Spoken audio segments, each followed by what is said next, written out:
Let's first take a look at 6881, the Panther D with Startgas fuel tanks. It has magic tracks, touted as an upgrade.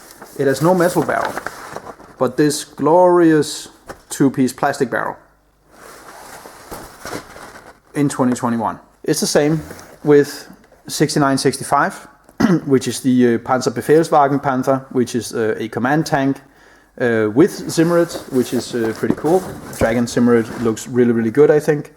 Antennas 3D printed base. The antenna itself has parts metal and parts plastic, and also two-piece gun barrel in 2021.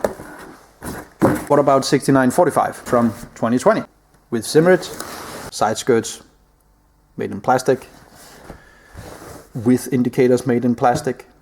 There's DS tracks. You either like them or you don't. These are just fine. Still a two-piece gun barrel. In conclusion, the oldest one of these three kits is from 2020, is the bottom one. It is one of the latest examples I find of using DS tracks. All of them have two-part plastic barrels, no metal barrel. Plastic parts where there should be metal parts, such as with indicators.